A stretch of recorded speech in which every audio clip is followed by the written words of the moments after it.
Líder de excelência, Shalom Adonai, não foge ninguém, hein? Não corre não.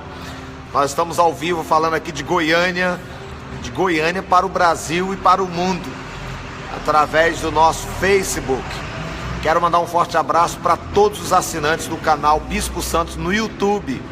Para você que já entrou já assistiu os nossos vídeos. Ontem eu recebi uma mensagem de um pastor,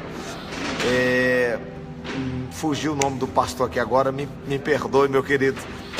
Ele fazendo aí os comentários, que está aprendendo muito com a Escola Líderes de Excelência, sobre a formação de coach, quer aprender as técnicas, as ferramentas de coach na prática, como desenvolver, como crescer, os mecanismos da igreja que vai ajudar a desenvoltura e o crescimento da igreja.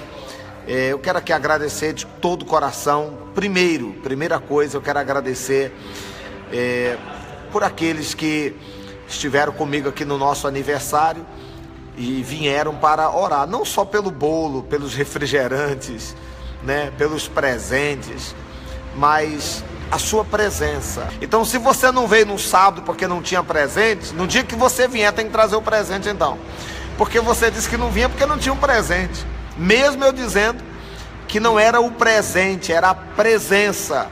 A sua presença era o presente, a sua oração pela minha vida.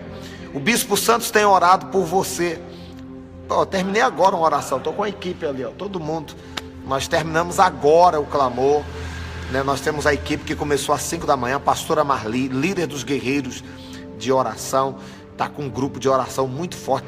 Eu estou encerrando nesse final de semana agora, nos 7 dias de jejum, com toda a equipe de oração, e jejum e consagração. Eu vou subir um monte, e lá no monte, nós vamos ter um clamor em favor da sua vida. Eu tenho um horário para subir, não tenho um horário para descer. Eu quero deixar uma palavra de Deus para o seu coração. Existe em sua vida alguma coisa que está te tirando o prazer, que está te deixando assim, sabe, uma pessoa que perde o gosto pela vida. O que está te tirando o gosto da vida? O que está te dando desgosto? O oposto de gosto é o desgosto, né? A graça, o oposto da graça é o quê? A desgraça. Tem gente que diz, bispo, é meu casamento. Eu estou enfrentando uma situação que está me trazendo desgosto. E eu disse aqui, eu sou o primeiro a pegar o envelope. Eu fui o primeiro a pegar e eu escrever o que está me tirando o prazer, o que está me tirando a alegria, o que está me deixando em desgosto. Você vai dizer assim, não, é o meu casamento, é a minha vida financeira, é a minha vida sentimental. É com você que eu estou falando. O que te dá desgosto. Uma mãe disse assim, bispo, ora pelo meu filho, rapaz, porque esse menino dá um desgosto na vida, sabe? A gente cria, a gente educa e cresce e dá um desgosto. O outro disse assim, meu casamento, dá um desgosto quando eu lembro do meu casamento. Então é o oposto do gosto, é o desgosto. Quando você gosta de uma coisa, não é bom? Quando você fica triste com aquilo, é o desgosto. O que é que está te trazendo desgosto? 1 Coríntios capítulo 1, o apóstolo Paulo ele diz assim, de maneira que não vos falte, que nenhum dom vos falte, aguardando vós a revelação do nosso Senhor Jesus Cristo. Apocalipse significa revelação, é o livro que está escrito tudo aquilo que em breve vai acontecer. E eu disse, tudo que está escrito na Bíblia já aconteceu, ou está acontecendo, é a revelação do tempo do fim. Preste atenção, ele disse para a igreja de Corinto. Muita gente diz assim, eu leio a Bíblia e não entendo. Você já viu alguém falar assim, eu leio a Bíblia, bicho, mas eu não entendo, não consigo compreender, eu tenho dificuldade. Sabe o que nós aprendemos na teologia? Por que as pessoas têm dificuldade em compreender a Bíblia Sagrada? Sabe por quê? Você precisa entender uma regrinha básica, que na nossa formação teológica nós já aprendemos isso, que é o seguinte: para entender a Bíblia você tem que entender primeiro quem escreveu. Lê uma passagem bíblica, quem escreveu? Por que ele escreveu? Para quem que ele escreveu? De onde foi que ele escreveu? Quando você faz essas perguntas, o texto abre e fica claro para você. Quem escreveu Coríntios? Quem escreveu foi o apóstolo Paulo. Escreveu, foi ele que fundou a igreja em Corinto. Quando ele fundou a igreja, ele saiu, ele estava em Roma, e ele diz assim, versículo 10. Olha o que é que ele diz: pois a vosso respeito, meus irmãos, me foi informado pela casa de Cloé que há contenda entre vós. Veja que ele estava ausente dessa igreja e ele recebe informações dos problemas que estavam acontecendo nessa igreja. Então ele escreve a sua primeira carta para trazer o que? A igreja no eixo, para trazer para a igreja o controle, a espinha dorsal da teologia. Ele escreve para a igreja trazendo a orientação para aquela igreja.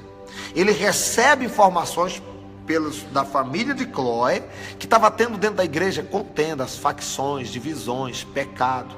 Mas essa igreja que estava tendo todos esses problemas, primeiro ele diz assim, ele louva a Deus pela igreja, ele agradece a Deus pela igreja, e ele diz: de maneira que não vos falte nenhum dom. Nenhum dom faltava para aquela igreja. A igreja de Corinto era uma igreja que tinha todos os dons. Quer dizer, quem lê uma carta, uma igreja que fala que tem todos os dons, as manifestações de Deus, poxa vida, presta atenção. Quem é o pastor que não queria ser pastor de uma igreja dessa? Uma igreja que tem todos os dons.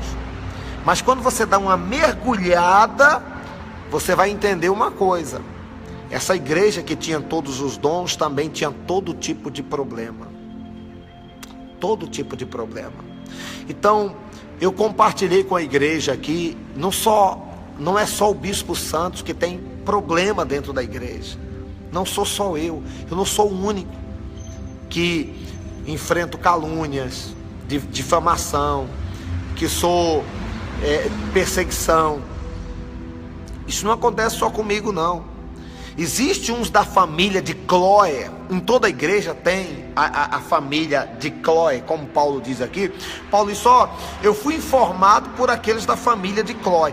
Toda a igreja tem a família de Cloé. Agora tem um detalhe: tem aqueles Cloé que procuram Paulo para contar problema, e é salutar, isso é importante, porque as pessoas que procuram o Bispo Santos para contar o problema, mesmo que eu esteja ausente, eu estou em Roma, eu estou fazendo a obra de Deus em Roma, eu fundei a igreja em Corinto, tá? A gente foi lá, abriu, mas eu não posso estar só em Corinto, eu tenho que estar viajando, eu tenho que estar fazendo o trabalho, eu tenho que estar fazendo a obra, e na nossa ausência acontecem algumas coisas. Tem aqueles da família de Cloé que me procura e diz: Bispo Santos, está acontecendo isso e isso e isso. Eu agradeço a pessoa, eu digo: obrigado, porque você fez o certo. Você procurou o dirigente, você procurou o pastor da igreja, o anjo da igreja, aquele que tem autoridade para resolver os problemas. Isso eu louvo a Deus por isso. Mas tem uns da família de Cloé, que eles não querem resolver problemas. Eles não querem. Tem uns da família de Cloé que o que eles querem é perturbar, é colocar divisão. A maior arma do diabo para parar uma igreja é dividir a igreja, é colocar divisão, facção. Então o que ele quer é isso, é colocar divisão no nosso meio.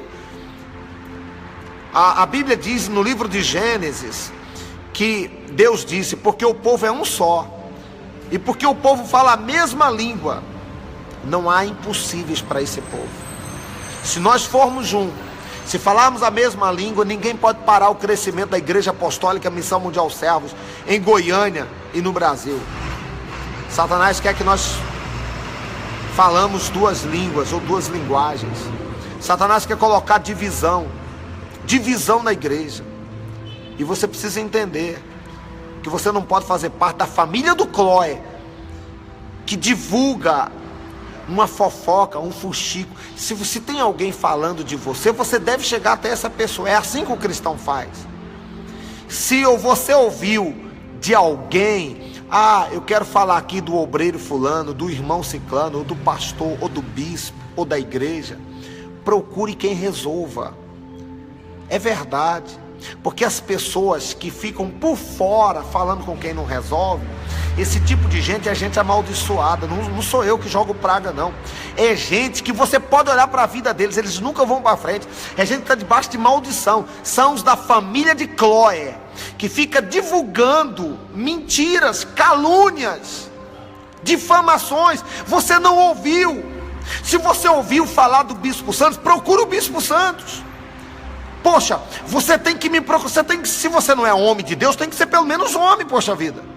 Se você não quer ser homem de Deus, seja pelo menos homem. Converse comigo.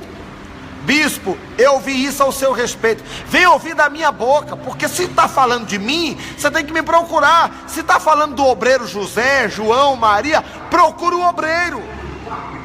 Tenha caráter, ou pelo menos coragem. Se você não tem caráter, procure para resolver o problema. Sabe qual é o maior problema? É que as pessoas, rapaz, elas não têm coragem. Aí elas dizem aquilo que elas ouviram de uma pessoa que ouviu de outra, e que essa pessoa ouviu de alguém e que acha que foi assim. Aí é difícil, meu amigo. Aí é difícil. Agora, você que está me assistindo, pastor, completei 40 anos de idade, 20 anos no ministério, 20 anos. As igrejas, elas estão sofrendo muito com isso. Gente que vai para a rede social para atacar a igreja.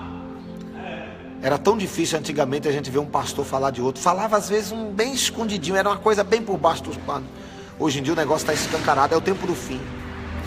Nação contra nação, reino de Deus contra reino de Deus.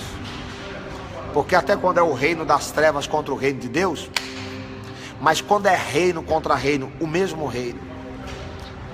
Satanás tem usado as pessoas, não é de fora não. Deixa eu te passar uma revelação, porque nós estamos na semana, os 4 cavaleiros do Apocalipse, na semana da revelação profética. Deixa eu te passar uma revelação. Se o diabo usar o povo lá fora para falar da igreja, ninguém vai dar credibilidade, porque ele é do mundo. Satanás usou o mundo a vida toda para perseguir a igreja. Não aconteceu nada, a igreja só crescendo, crescendo, crescendo. Aí o diabo pensou o seguinte: olha, porque o povo é um só, e porque eles falam a mesma língua, Satanás viu na Bíblia aquilo que Deus disse. Satanás viu que deu certo.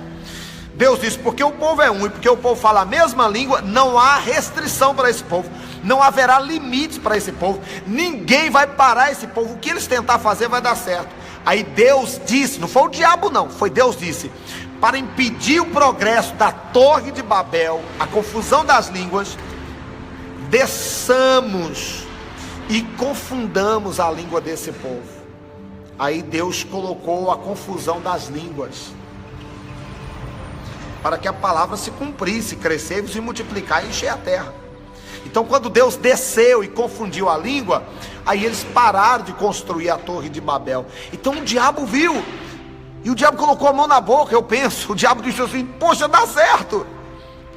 Se o povo for um, e se falar a mesma língua, ninguém vai parar o crescimento desse povo, dessa igreja, dessa nação, desse país, desse ministério. Então o que o diabo fez? Ele anotou na Bíblia dele. Satanás disse o seguinte: olha, o negócio dá certo, o Babel dá certo, a confusão das línguas. Então ele colocou o povo lá fora para falar mal da igreja. A igreja não parou, a igreja cresceu, cresceu, cresceu, cresceu, e graças a Deus tem crescido. Aí ele disse o seguinte: não deu certo usando o ímpio, vamos usar pessoas da própria igreja para falar mal da igreja.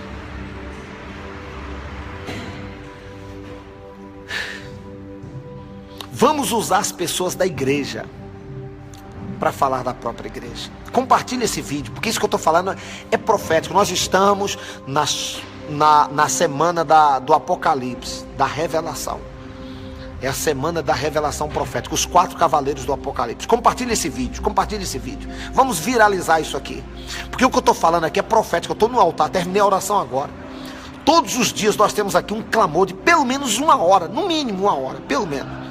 Orando pela igreja, orando pelo nosso país, pela nossa nação, orando pelos pastores. Gente, eu completei essa semana agora, esse mês agora, 40 anos de idade, 20 anos de ministério. E nesses 20 anos, eu tenho ministrado em várias igrejas. Eu vou estar agora em Brasília, pregando esse final de semana no congresso em Brasília, em torno de Brasília, na cidade de Lusiânia. Eu tenho, nesses 20 anos que nós estamos fazendo a obra de Deus, pregando em várias igrejas, eu tenho visto muitos pastores que estão sofrendo por causa da família de Cloé. Tem a família de Cloé positiva. Eu tenho aqui na minha igreja a família de Cloé positiva. Bispo Santos, eu vi isso, bispo, e aí? Tem gente que me procura, eu digo assim: bispo, não é fofoca não, eu vim falar com o senhor porque fulano falou isso. Eu falo: ó, eu quero te parabenizar pela sua decisão, pela sua atitude de vir conversar comigo. Porque tem aqueles da família de Cloé que procuram o pastor Paulo, mas tem aqueles da família de Cloé que eles não querem resolver problema, eles querem colocar problema. São pessoas usadas pelo diabo. Eles querem colocar problema dentro das igrejas, fermentar. Então eles não vão até o homem de Deus, eles vão, sabe em quem? Presta atenção, sabe quem é que eles vão? Se você fosse o diabo e você quisesse pegar, quem é que você pegaria? Pensa, usa a sua inteligência. Quem é que você pegaria? Tá, o apóstolo conta uma ilustração bem singela, simplória, bem para você entender. O apóstolo Daniel disse: você tem um prato de mingau. Como é que você começa a comer o prato de mingau? No meio está quente, você queima a boca. Como é que você começa comendo? Pelas beiradas, porque está frio. Como é que Satanás ataca a igreja? Com os da família de Cloé. Ele vai atacando pelas... Deixa o Espírito de Deus falar com você. Não corre não, escuta o que eu estou te falando. Ele vai atacando pelas beiradas, porque está frio. Quem são as pessoas que são atacadas? Você que está fria. Por que eu não tenho um problema com isso? Porque eu estou no meio. Quem está no meio, tem oração, eu estou no meio. Eu estou subindo um monte agora, eu estou no meio, bispo. Estou no meio. Põe meu pedido aí, mês de agosto ao meu gosto. O mês de agosto ao meu gosto. Chega de desgosto. Chega de desgosto. Eu quero o seu pedido. Eu vou subir um monte. Eu vou orar por você. Sim. Porque Satanás ele vai pegando pelas beiradas, pelos cantinhos assim. E aonde está frio. Por isso que você que está frio recebe visita dos da família de Cloé. Recebe ligações. Recebe uma mensagem pelo Zap, pelo Facebook. Isso que eu estou falando é revelação, meu amigo. É revelação de Deus para você. Paulo diz assim, ó: a igreja que tinha todos os dons, era a igreja que Paulo disse: me foi informado que está tendo entre vocês divisões. Ó o que é que ele diz aqui, ó, no capítulo 3. Olha o que é que ele diz aqui, ó: e eu, porém, irmãos, não vos pude falar como espirituais, mas como carnais, como a crianças em Cristo. Tem gente que está dentro da igreja. Paulo disse: eu não pude falar como espirituais, mas como carnais. Tem gente que está dentro da igreja, ela não tem um nível ainda para ouvir, porque ela ainda não é espiritual, ela é carnal. E os problemas que acontecem dentro da igreja, normalmente são problemas com pessoas que ainda não amadureceram. São os carnais, não são espirituais ainda. Eu vou te provar que a igreja de Corinto ainda era uma igreja carnal. Embora tinha todos os dons, mas era carnal. Eu vou te provar. Por que ela era carnal? Vou te provar. Sabe por quê? Ele está dizendo aqui: porque ainda sois carnais. Quando ele diz ainda sois carnais, é porque havia no apóstolo Paulo a mesma expectativa que há em nós. Que esse povo que é carnal, que eles cresçam, deixam de ser carnal e passam a ser espiritual, porque na carne ninguém pode agradar a Deus. Jesus disse: quem não nascer de novo não pode ver o reino de Deus. O que é nascido da carne é carne, inclina-se para as coisas da carne, mas o que são nascidos do Espírito é Espírito, inclinam-se para as coisas do Espírito. Então, se você ainda é carnal, você precisa nascer de novo. Olha o que é que ele está dizendo, olha o que é que ele está falando: com leite vos criei, e vos dei alimento, leite vos dei a beber, e não vos dei um alimento sólido, porque ainda vocês não podem suportar. Por que vocês não podem suportar? Porque vocês ainda são carnais. Quer dizer, ainda é aquela expectativa que a pessoa cresça. Tem gente que está no nosso meio que ainda é carnal, e a gente ora para que essas pessoas cresçam, a gente ministra para isso, para que elas possam crescer. Por que eles eram carnais? Olha o sinal do carnal. Porque havendo entre vós ciúmes e contendas, não é assim que sois carnais e não andais segundo os homens? O que tinha dentro daquela igreja? Ciúmes, contendas. O que tem dentro das igrejas hoje? Ciúmes. Eu tenho gente que tem ciúme de mim, eu tenho gente que tem ciúme do pastor Luciano. Olha, o contrário, a pessoa ela não suporta ver Deus honrar uma pessoa. Não, tem gente que não suporta ver Deus usando os nossos pastores, os nossos obreiros. Tem gente que não suporta. É verdade. Esse ministério é o ministério de Deus. Eu não preciso provar para ninguém que eu sou um homem de Deus, não. São 20 anos. Procura as cidades que eu passei, as igrejas que eu trabalhei. Eu não preciso estar aqui provando, não, ó, gente, eu quero aqui provar que eu sou um... Não. Jesus disse, as obras que eu faço, elas falam de mim. Então já tive muito problema de ciúmes, de pastores que tentaram me difamar, me caluniar. Quantas vezes o apóstolo recebeu na época era fax. Eu tinha pastores que mandavam fax para o apóstolo, falando mal de mim, falando mal da igreja, me chamando de rebelde, que eu estava fora da visão. E quem foi o rebelde? Foi quem mandou o fax. Quem foi que saiu? Quem foi que roubou o ministério? É isso, meu amigo, a obra de cada um, ela vai ser revelada. É revelada. Agora, é um fato indubitável dentro da igreja, fofoca, contenda, divisão. Isso existe em todas as igrejas. Agora, presta atenção, Goiânia, presta atenção, Brasil. Isso não aconteceu só na igreja Missão Mundial Servos, ou na igreja Assembleia de Deus, ou na igreja. Isso não acontece só hoje, nas nossas igrejas. Isso está acontecendo só comigo. Isso aconteceu com Paulo há quase 2000 anos atrás.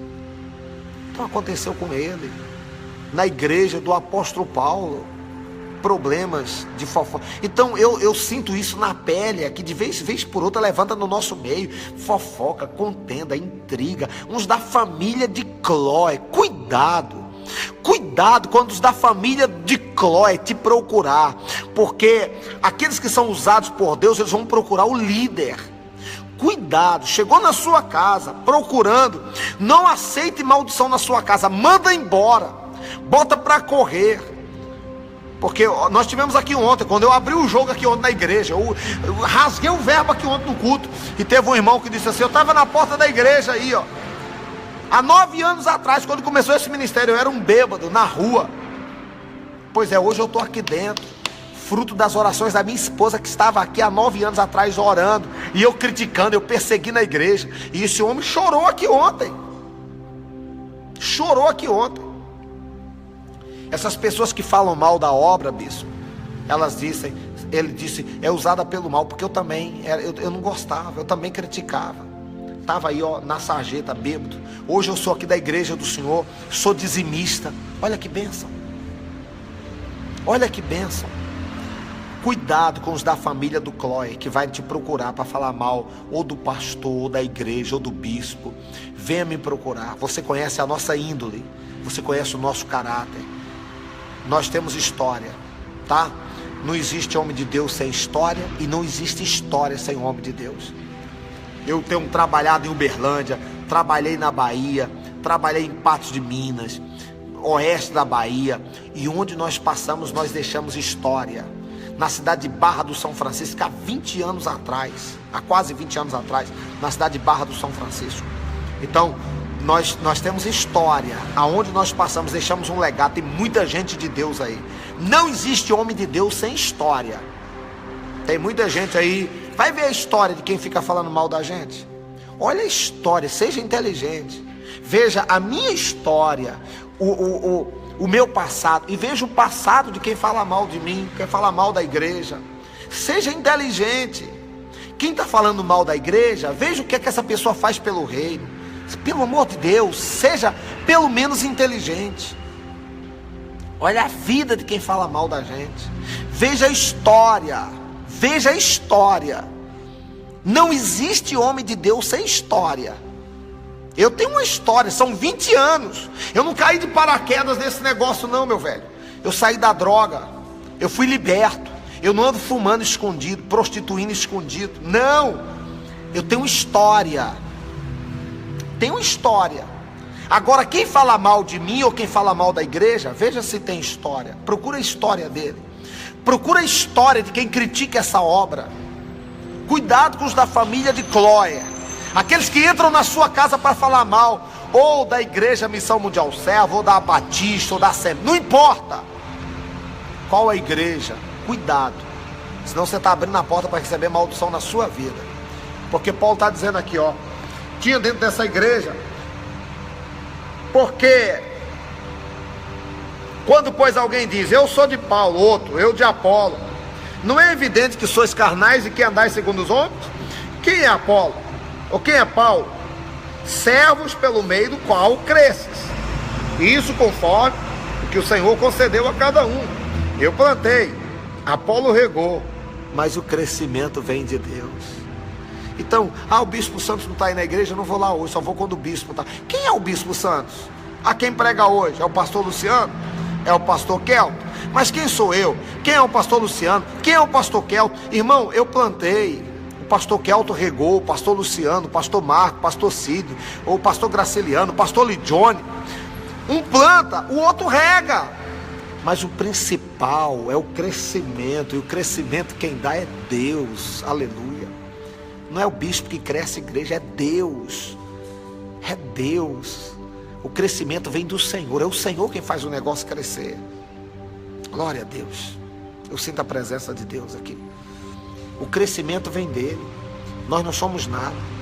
Aí ele está dizendo aqui, ó, de modo que nem o que planta nem o que rega é alguma coisa, mas Deus que dá o crescimento. Ora, o que planta e o que rega são um, e cada um receberá o seu galardão segundo o seu próprio trabalho. Isso aqui é muito forte. Cada um vai receber a sua recompensa, tá? Eu encerrei aqui ontem quando Paulo diz assim, ó, se alguém destruir o santuário de Deus, que sois vós, Deus o destruirá. Está aqui na Bíblia. Eu encerrei ontem a pregação falando isso. Se alguém tocar no santuário de Deus, Deus o destruirá.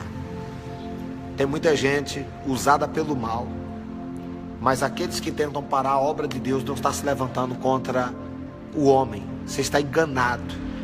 Seu problema não é comigo, não é com os meus auxiliares, não são com os meus obreiros, não é com a igreja Missão Mundial Servos. O seu problema é que você está se levantando contra o próprio Deus. E a Bíblia diz, se alguém se levantar contra o próprio Deus, o próprio Deus o destruirá. Então, se eu sou um homem de Deus, ou se eu estou em pecado, ou se eu estou vivendo as coisas erradas, Deus vai me punir. Agora, se você que está falando mal, que está criticando, você da família de Cloé, você da família de Cloé, o família de Cloé é negativo, porque tem aquele família de Cloé que procura o Paulo para resolver. Então aqueles que me procuraram, bispo, me procuraram e teve na minha casa uma pessoa falando isso, isso e isso, eu quero conversar com o senhor é que é o meu pastor, está falando isso e isso de fulano, de ciclano, e aí? Falo, está pronta para ouvir? Senta aqui, ouvi da minha boca. São 20 anos fazendo a obra de Deus em todo o Brasil. Eu tenho história. E graças a Deus, na fidelidade, na submissão à minha liderança fiel. Cuidado. Tem muita gente dizendo que é de Deus e não tem história. Seja inteligente. Olha a vida das pessoas. Olha a vida. Veja onde ela toma ceia, onde que ela dizima. Veja aonde é que ela está em comunhão. Veja o que ela faz pela igreja, o que ela faz pela obra. Veja. Olha para a vida da pessoa. A história, quantas almas ela ganhou. Porque, meu irmão, nós estamos aqui, ó, terminei a oração agora, orando por esses da família de Cloé, orando pela igreja, pelo povo, pelos dizimistas. É isso que a gente tem que fazer, orar pelo trabalho. Você entendeu, meu querido? Então, eu quero aqui dizer que você tem que ser muito inteligente. Usa a sua inteligência, não age por instinto não. Quando eu atendo casais, às vezes vem a mulher e conversa e fala tanta coisa do marido, eu falo, rapaz. Quando eu sento com o marido para conversar, o marido diz, bispo, é assim, assim, assim. Aí eu ouço o outro lado. Porque nós temos a tendência de julgar só por um lado só. Quando alguém vier falando mal de qualquer pessoa aqui da nossa igreja, fala assim, fulano, eu quero te aproveitar, porque é de Deus isso que você está fazendo. Você está aqui hoje para falar mal do pastor fulano, do obreiro fulano, é de Deus. Pega o seu telefone e liga, pastor fulano, bispo, tem alguém aqui na minha casa falando do senhor e eu quero que o senhor ouça isso, porque o senhor é um bandido mesmo, tá? Então o senhor vai vir aqui agora. Faça isso. Tá feito o desafio? Se alguém chegar na sua casa, sai no cantinho correndo, pega o telefone e me chama. Ou chama o obreiro. Tá falando mal de Maria, de João, de Tiago. Pega o telefone e chama, para você ver que quem tá fazendo lá, vai cair fora, porque na verdade é usado pelo mal. O que ele quer é deturpar, porque quem é de Deus vai procurar o líder, alguém que está bem, para poder falar. É aquilo que eu falei aqui no início. O papel do diabo é pegar a gente que já está ferida, doente, machucada. Aí o prato de sopa você toma por onde? É pelas metades, né? Pelas beiradas, não é isso? O mingau você vai comendo pelas beiradas, porque está frio. Quem é que o diabo vai? Vai na casa de sua, porque você está frio, você não está legal, você está enfrentando luta. Ele quer você. Ele não está querendo me pegar não, porque ele sabe que eu estou bem com Deus. A igreja tá, nós estamos na fé, no vigor, no jejum, na consagração. Ele não consegue. O foco dele é você. É você. Cuidado. Põe para correr. Chegou na sua casa, põe para correr. O rebelde, aquele que fala mal, e não é só mal da nossa igreja, é de qualquer igreja.